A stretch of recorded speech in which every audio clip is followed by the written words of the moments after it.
Welcome to Sundust Short Horror Stories, where the mountain whispers in the rain, and memory runs colder than creek water.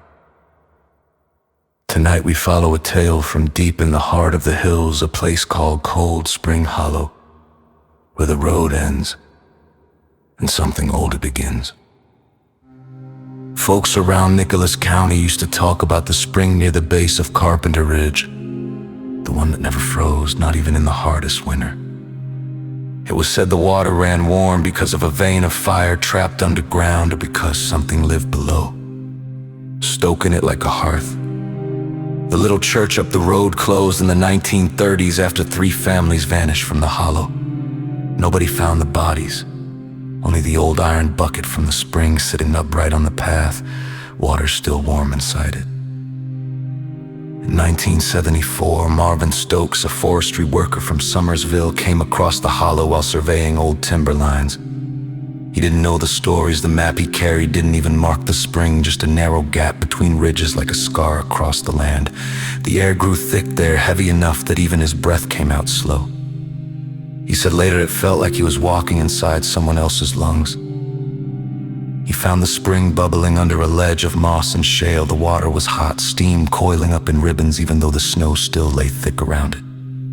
He kneeled to test the temperature. That's when he saw it, a reflection in the water that didn't move when he did, not his face, something behind him. A woman with wet hair plastered across her cheeks, her mouth just beginning to open. He turned, and no one was there.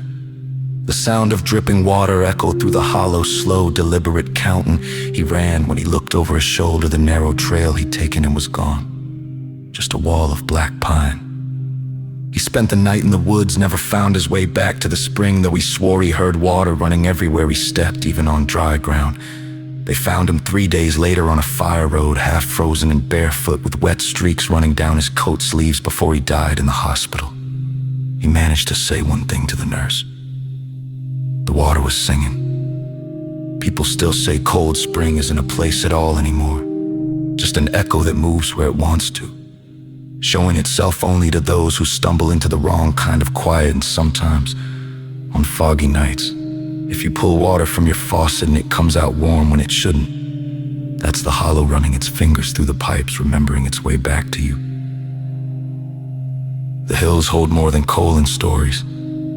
Some things in the ground breathe back, and the sound they make is a song you don't want to learn. You've been listening to Sundust Short Horror Stories. Don't drink the water, not if it's already warm.